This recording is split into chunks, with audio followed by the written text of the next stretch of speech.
এবার মাকে নিয়ে ছেলের জয়ের বিস্ফোরক মন্তব্য, ফ্যাসিস্ট হাসিনার দিন শেষ।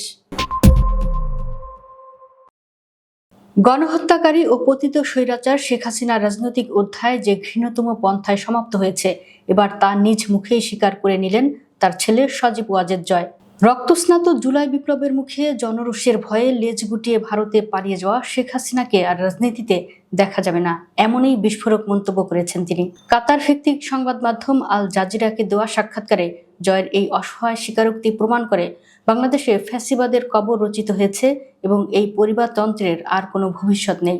সাক্ষাৎকারে জয় কার্যত স্বীকার করে নিয়েছেন যে তার মায়ের ফেরার আর কোনো পথ নেই।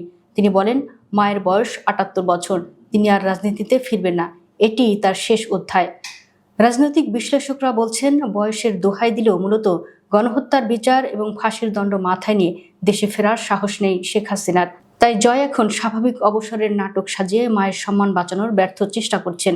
এতদিন যে আওয়ামী লীগ শেখ হাসিনাকে অপরিহার্য বলে দেবতুল্য জ্ঞান করত, সেই দলের অস্তিত্ব টিকিয়ে রাখতে এবার মাকে ছুঁড়ে ফেলার ইঙ্গিত দিলেন জয়।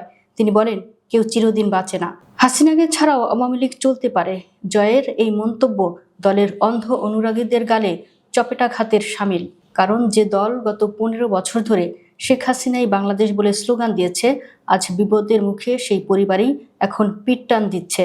২০২৪ সালের ৫ আগস্ট ছাত্র জনতার ঐতিহাসিক গণ অভ্যুত্থানে ক্ষমতাচ্যুত হয়ে দেশ ছেড়ে ভারতে পালিয়ে যান খুনি হাসিনা।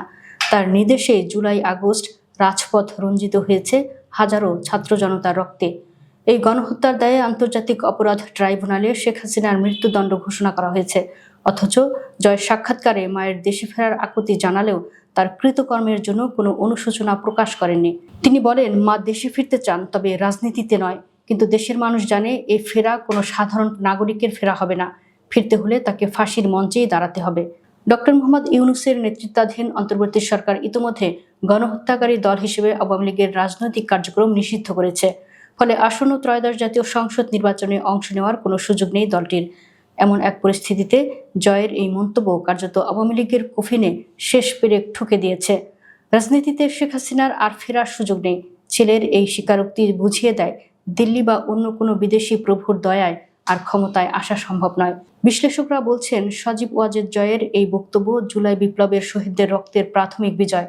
ক্ষমতার দম্ভে যারা একদিন বলতো পালাবো না, আজ তারা বিদেশে বসে রাজনীতি থেকে বিদায়ের প্রলাপ বকছে। হাসিনা, জয় এবং তাদের দোসররা আজ ইতিহাসের আস্তাকুড়ে নিক্ষিপ্ত। বাংলাদেশের মাটিতে আর কখনোই এই ফ্যাসিস্ট পরিবারের পুনর্বাসন হবে না, এটাই এখন চূড়ান্ত সত্য।